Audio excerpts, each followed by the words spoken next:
우리 주님의 은혜와 평화를 빕니다. 우리 주님의 은혜와 그 크신 사랑이 우리를 가득 채우고 흘러 넘쳐서 우리의 가족들과 친구들, 북한 동포, 그리고 저 멀리 가난과 삶에 지친 사람들에게 전해지길 소원합니다. 어, 여러분께서 기도해 주신 덕분에 저희 아이는 아주 건강하게 회복되어서 집에 잘 누워 있습니다. 매일 한 100일 정도가 지나면은 영화부에도 데리고 올 수 있지 않을까 하는 생각도 드는데요. 머리 자르는 것도 옛날 사람들은 하지 않았었잖아요. 그 부모님이 물려주신 몸을 소중히 여긴다고 그렇게 하곤 했었는데요. 그도 그럴 것이 엄마는 아이를 낳고 나면은 자신의 어떤 생명력이 아이에게 전해지면서 그만큼 엄마의 몸은 생명력이 감소하는 것 같다라는 생각이 들 때도 있어요. 그렇게 쇠하게 되는 면이 없잖아 있죠. 그래서 산모도 회복의 시간이 필요하고요. 아이는 면역 체계가 잡히지 않아서 어느 정도 바깥과 거리를 두면서 아이가 자라나는 그런 시간이 필요해요. 그래서인지 요즘은 나라에서도 그 산후도우미를 지원을 해주면서 어, 공식적으로는 50%에서 90%까지도 이렇게 재정적인 지원을 해주곤 하더라고요. 회복이 필요한 산모를 집에 모시고 있고 또 면역력이 생기기까지 시간이 필요한 아이를 어, 집에 두고 있는 제 입장에서 이 레위기를 읽을 때 어떤 생각이 들까요? 레위기 12장 2절에 이런 얘기가 나오는데요. 이스라엘 자손에게 일러 여자가 아이를 베어 아들을 낳으면 그 여자는 이래 동안 부정하다. 마치 월경할 때와 같이 부정하다. 12장 4절에는요. 그런 다음에도 산모는 피로 더럽게 된 몸이 깨끗하게 될 때까지 산모는 33일 동안 집안에 줄곧 머물러 있어야 한다. 몸이 정결하게 되는 기간이 끝날 때까지 산모는 거룩한 물건을 하나라도 만지거나 성소에 드나들거나 해서는 안 된다. 이 구절에 대해서 저는 어떻게 받아들여야 할까 하는 생각을 함께 해보면 좋을 것 같은데요. 레위기 1장에서 7장까지 어떤 내용이 있었죠? 저희가 다 태워드리는 번제, 그리고 곡식을 빻아서 드리는 그 소제, 그리고 이웃과 함께 나누는 제사로서 화목제, 그리고 죄사함을 위한 제사인 속죄제, 그리고 내가 어떤 거를 잘못했을 때 다른 사람한테 배상을 해주기 위해서 만들어진 속건제라고 하는 그 5가지의 제사가 1장에서 7장까지 소개가 되고 있었죠. 그리고 우리가 레위기 읽다 보면 좀 헷갈리게 만드는 표현 중에 하나가 제로 끝나서 요제, 거제 막 이런 표현도 나오는데요. 그거는 제물을 이렇게 올려드리는 방법에 대한 표현이에요. 그래서 흔들어서 드리면 요제고요. 그냥 들어 올려 드리면은 거제라는 표현을 했어요. 어쨌든 그렇게 제사에 대한 소개가 1장에서 7장까지 이어진 다음에 8장에서 10장까지 이어지는 내용은 제사장에 대한 내용이었어요. 아론하고 그의 4아들이 이스라엘의 처음 제사장이 되면서 처음 제사를 이렇게 하나님께 올려드리는 장면이 거기에서 나오게 되는데, 우리가 지난주에 함께 봤었던 구절은 그 2아들이 죽게 되는 장면을 보면서 거룩함이라는 게 정말 생명의 무게다라고 하는 것을 함께 되돌아봤었어요. 거룩함에 대해서 이제 앞으로 말하게 될 때 그 거룩함에 대해서 말하기 전에 일단 그 거룩함의 무게가 생명만큼 무겁다라는 것을 짚고 넘어가는 거죠. 그러면은 그 생명만큼 무거운 거룩함이 도대체 뭐냐 하는 내용이 이제부터 나오게 되는 거예요. 11장에서 15장에 걸쳐서 그 얘기를 하게 되는데요. 문자 그대로 읽어봤을 때는 더럽다, 부정하다 하는 표현을 산모한테 하는데, 산모와 함께 살고 있는 저는 이걸 어떻게 받아들여야 할까? 거룩함은 도대체 우리에게 어떤 의미가 있을까? 하는 생각을 해봤어요. 거룩하다는 명령이 레위기에서 처음 나오는 구절을 한번 함께 읽어보면 좋을 것 같은데요. 네, 함께 읽겠습니다. 나는 너희 하나님이 되려고 너희를 이집트 땅에서 데리고 나온 주다. 내가 거룩하니 너희도 거룩하게 되어야 한다. 이집트 땅에서 데리고 나왔다는 건 무엇을 의미했냐면은 파라오의 질서에서 벗어나게 한 것을 의미했어요. 하나님이 거룩함에 대해서 얘기를 하는데 이집트를 언급하고 있어요. 우리가 출애굽기를 묵상할 때 함께 이 이야기를 나눴었는데요. 우리한테는 어떤 틀이 있어요. 프레임이 있는데 그 오리엔테이션이 된 그 틀에 대해서 얘기를 했어요. 그 틀에 우리는 얽매여서 살아가고 있어요. 근데 어떤 전통이든 어떤 문화든 우리는 젖어들어 있는데 우리가 그거를 잘 모를 뿐인 거죠. 그거를 알게 되는 굉장히 그 문화 충돌을 경험하게 되는 대표적인 예가 결혼이기도 한 것 같아요.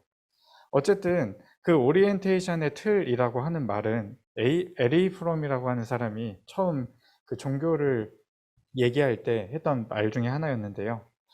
이집트 탈출을 한 사람은 이집트 탈출을 할 때 그 한 사람을 부양하기 위해서 모든 사람들이 그 한 사람을 위해 그 터받들고 있었던 그 피라미드 구조에서 나오게 된 것을 의미했었어요. 이집트 탈출은. 한 사람은 살지만 다른 사람들은 죽게 되는 그 구조. 그것이 이집트가 지금 상징하고 있는 바예요. 그렇다면은 이제 앞으로 우리가 오리엔테이션이 되어야 할 질서는 파라오의 질서가 아니라 하나님의 질서라는 명령이 지금 내가 거룩하니 너희도 거룩하여야 한다라고 하는 그 명령이에요. 그리고 정함과 부정함으로 표현하는 내용이 지금 우리가 언급한 그 11에서 15장에 걸쳐서 나오게 되는데요. 11장에서는 정한 동물과 부정한 동물이 그 구분이 나뉘어져요. 근데 이게 잘 보면은 뭐 벌레에 대해서도 얘기하고 뭐 동물에 대해서도 얘기하고 하는데 음식에 대한 규정이에요. 그리고 12장에서는 우리가 처음에 읽었던 그 여성의 정함과 부정함에 대해서 나오는데요. 이거는 출산에 대한 규정이고요. 13에서 14장에는 나병과 피부병, 곰팡이 이런 것들이 나오는데 이거는 질병이나 우리가 사는 그 주거 환경에 대한 규정이 나오고 있어요. 마지막으로 15장에서는 유출병 증상의 정함과 부정함에 대해서 나오고 있죠. 거룩함의 첫 번째 명령이 뭐냐면은 먹을 거에 대한 명령이에요. 이방인들은 아무거나 먹잖아요. 이방인들은 먹을 것에 대한 규정이 없어요. 그런데 이스라엘은 삶이랑 직접적으로 연결된 문제인 먹을 것에 있어서도 이상적인 삶의 방식을 추구해야 한다라고 해요. 그러니까 이것은 무엇을 먹느냐라고 하는 문제 자체가 신앙과 연결된 문제라고 얘기하고 있는 거예요. 오늘을 살고 있는 우리에게 이 레위기 11장에 나온 정함과 부정함의 틀을 그대로 따라갈 수는 없겠죠. 그런데 다만 이것이 오늘 우리에게 무슨 의미가 있는지는 생각해 볼 법해요. 제가 예전에 기회가 되어서 충북에 보은이라고 하는 좀 시골 동네가 있었는데 거기에 보나 공동체라는 곳이 있거든요. 거기에 양계 학교가 있었어요.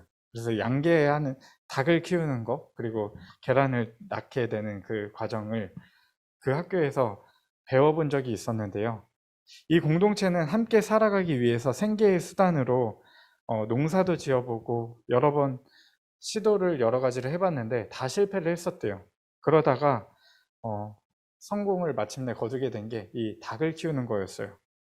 근데 이 작은 공동체가 이 닭을 키우면서 뭐 세계 선교까지도 하게 된 그런 공동체인데요. 하나님의 창조 질서에 맞게 닭을 키워서 알을 낳게 한다는 일념으로 닭에게 가장 중요한 신선한 공기를 제공하기 위해서 마치 비행기가 나는 원리를 잘 활용을 해가지고 양철판을 이렇게 만들어서 그 햇빛이 양철판을 데우면은 공기가 위로 뜨잖아요. 그럼 아래에 공간을 만들어서 공기가 이렇게 순환되는 구조로 양계장을 만들었어요. 그래서 신선한 공기를 공급하고 바닥에는 뭘 깔아 놓냐면은 나무 껍데기들을 잘 모아가지고 우드칩이라고 하죠. 그 나무 껍데기를 깔아 놓고선 숲이랑 가장 부엽토도 이렇게 깔아 놓고 숲이랑 가장 비슷한 환경을 조성해 주는 거예요.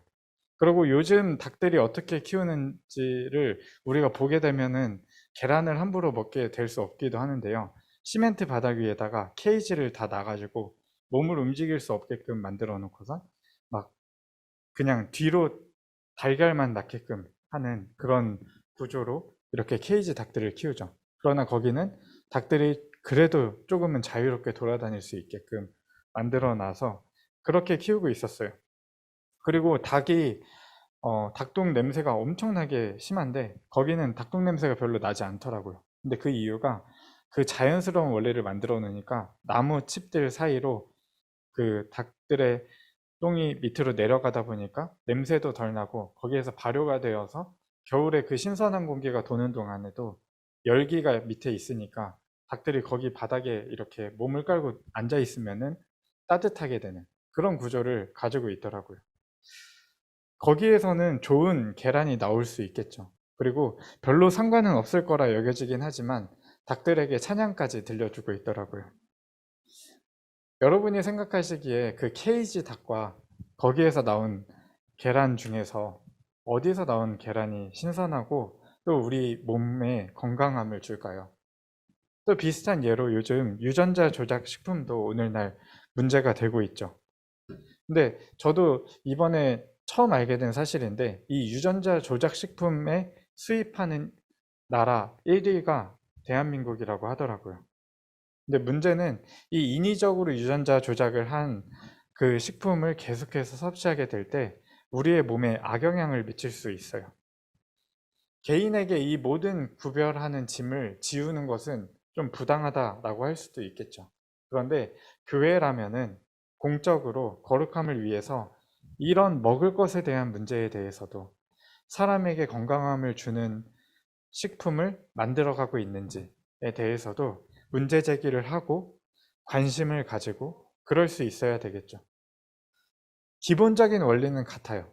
이게 어떤 것 때문에 이렇게 유전자 조작 식품을 만들어내고 케이지 닭을 만들어냈을까요? 이집트의 질서 때문이죠. 사람의 생명보다는 이윤을 추구하고 그러다 보니까 빨리 많은 계란을 만들기 위해서 케이지 닭을 만들어내고 또 유전자 조작 식품도 마찬가지죠. 빨리 효율적으로 더 많은 이익을 음식으로 만들어내기 위해서 그렇게 만들어내는 거죠. 두 번째 명령이 출산에 대한 규정이었죠. 아들을 낳으면 7일간 부정하고 8일째 할례를 받게 되고 33일 후에 정결하게 된다. 정결 기간이 끝나면 번제와 속죄제를 드려야 한다. 딸을 낳으면 2배예요. 14일간 부정하고 66일 후에 정결하게 된다.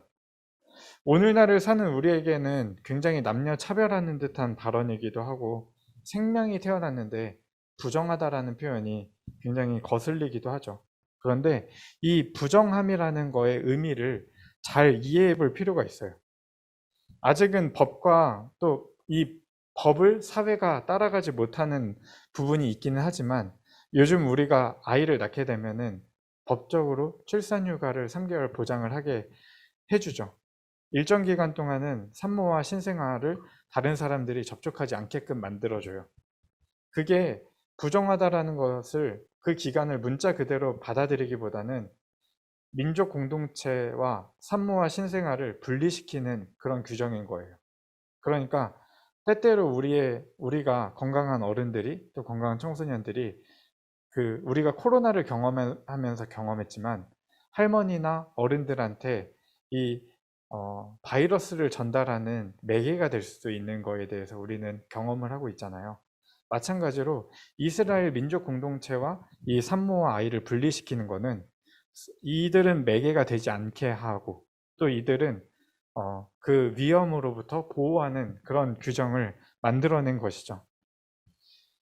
세 번째로 질병 그리고 환경에 대한 규정이 있었는데 질병과 환경이라고 표현한 것에는 그 몸에 생기는 때는 이것이 질병이고요. 집에 생겼을 때는 곰팡이에요. 똑같은 단어긴 한데 어쨌든 제사장의 역할이 뭐냐면은 이 문제에 관심을 가지고 살피면서 7일이 지난 다음에 여기가 괜찮은지 이 사람이 괜찮은지 판정을 하게 했어요.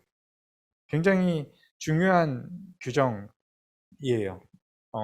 누군가가 정말 이게 서울에서 특히 사람들이 모여 살게 되면서 삶의 질이 굉장히 안 좋아지고 있고, 우리가 또 관심을 가지게 될 수밖에 없는 그런 주제 중에 하나가, 혼자서 살게 되다 보니까 혼자서 스스로 생을 마감하게 되는 경우가 굉장히 요즘 많이 문제가 되고 있어요.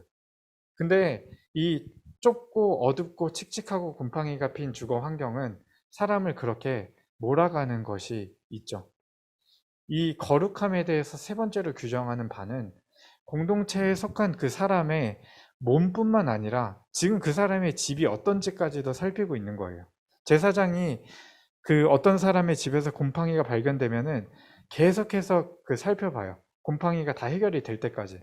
그런 다음에 해결이 되면은 해결됐다, 정하다라고 선포를 하는 거죠. 이것이 의미하는 바를 우리는 생각해 볼 수 있어요. 거룩함은 땡땡이다 라고 할 때, 지난주 밤모임을 하면서 여러분이 서로 어떻게 나누었는지 궁금한데요. 저는 어릴 때 거룩함이라고 생각을 하면은 뭔가 굉장히 성스럽고 나랑은 상관이 없고 좀 그런 느낌이 굉장히 강했어요. 그런데 이 레위기 11장에서 15장을 쭉 읽어보면은 여기서 보여주는 거룩함은 우리의 시기주와 굉장히 관련이 깊은, 우리 인간 삶에 굉장히 가장 밀접한 차원의 것과 관련이 깊은 것으로 드러나고 있어요. 거룩함은 제사에서도 굉장히 중요한 문제지만, 그거에 대해서 앞으로 더 레위기는 얘기하게 되겠지만, 우선 가장 먼저 거룩함에 대해서 얘기하는 것은 우리의 시기주 문제예요. 우리의 일상에서 떼어놓을 수 없는 주제라고 하는 거죠. 하나님은 내가 거룩하니 너희도 거룩하라 하는 명령으로 정함과 부정함에 대해서 다루면서 이스라엘 백성들을 이집트의 죽음의 질서가 아니라 삶의 질서, 하나님의 생명의 질서로 오리엔테이션을 했어요. 우리가 믿는 하나님은 생명의 하나님이시죠. 그런 하나님을 닮아가는 것이 우리의 소명이죠. 이 땅에서 생명력이 넘치는 삶을 우리는 살아가야 할 그런 소명을 가지고 있어요. 이윤이나 경쟁에서 이기는 것이나 다른 어떤 것의 추구가 아니라 서로를 살리는 것의 추구, 그것이 우리의 목적이 되어야 하는 것이죠. 2013년에 세계교회협의회가 그 총회를 이렇게 주기적으로 여는 건 아니고 어쩌다 한 번씩, 보통 막 7년에 한 번씩 열기도 하고 그러는데, 우리나라 부산에서 한번 열리게 됐었어요. 근데 뭐 그거를 연애 많이 하는 그런 찬반 때문에 거기에 내용에 대해서는 굉장히 묻히게 됐었는데, 그 내용에 대해서 한번 보면 좋겠다라는 생각이 들었어요. 그때 우리가 그 교회 협의회에서 모이게 되면 성명서 같은 거를 제출을 하게 되는데, 그때 그 성명서의 제목이 뭐냐면은 Together Towards Life예요. 함께 생명을 향하여. 우리말로 바꾸면 함께 생명을 향하여잖아요. 그래서 거기에서는 TTL이라고 이렇게 부르곤 했었는데, 그 첫 대목만 함께 읽어보면서 이 말씀을 한번 맺어보고자 합니다. 함께 읽으면 좋겠는데요. 우리는 모든 생명을 창조하시고 구속하시며 유지하시는 삼위일체 하나님을 믿습니다. 하나님께서는 온 세상을 하나님의 형상으로 창조하셨고 생명을 유지하고 보호하기 위해 세상 안에서 일하십니다. 우리는 예수 그리스도를 세상의 생명이요 세상을 위한 하나님의 사랑의 성육신으로 믿습니다. 만물 가운데 생명을 충만하게 하는 것이 예수 그리스도의 궁극적 관심이며 선교입니다. 우리는 생명을 주시는 성령 하나님을 믿습니다. 그분은 생명을 지탱시키시고 힘을 주시며 온 피조물을 새롭게 하십니다. 생명을 부정하는 것은 생명의 하나님을 거절하는 것입니다. 하나님께서는 우리를 삼위일체 하나님의 생명 살리기 선교로 초대하시고 새 하늘과 새 땅에서 만물을 위한 풍요로운 생명의 비전을 증거하도록 권능을 주십니다. 쭉 뒤의 내용도 한번 여러분이 나중에 기회가 되면 읽어보면 좋을 것 같아요. 너희는 거룩하라 하신 그 명령에 따라서 정함과 부정함으로 표현된 거룩은 온 생명을 위한 거예요. 생명은 나만의 것이 아니라 서로가 연결되어 있죠. 그래서 때로는 생명을 위해서 격리가 필요한 것을 우리는 요즘 절감하고 있잖아요. 죽음을 위한 세상의 질서가 아니라 생명을 향한 하나님의 질서에 오리엔테이션이 되어서 하나님께서 우리에게 주신 생명력을 다른 사람들에게 전하면서 어디를 가든지, 여러분이 이제 새로운 학교에 가게 되고 또 새로운 학급에 가게 될 텐데 거기에서 살림의 영으로 충만하셨으면 좋겠어요. 그 생명력이라는 게 굉장히 거창하고 어렵게 소개가 되고 그렇지만은 굉장히 단순한 차원이에요. 누구랑 같이 있으면 웃음이 나더라. 이 정도의 차원으로 이해를 해도 좋을 것 같아요. 다 막 울상이고 어렵고 힘들고 그렇게 이야기를 하는 자리에서 그 친구만 오면은 굉장히 힘이 나더라 라고 하는 그런 고백들이 여러분 주변에서 많이 있었으면 좋겠다 생각이 듭니다. 우리가 이 온갖 어려운 말로 표현된 그 거룩에 대해서 너무 어렵게 생각하지 않고 그냥 우리끼리 모여서 함께 웃고 같이 즐겁게 먹고 하는 것들, 그런 것들 속에서 기쁨을 나누는 것, 그렇게 작고 소박한 것에서 거룩함을 지켜가는 우리 모두가 되기를 축복합니다. 기도하겠습니다.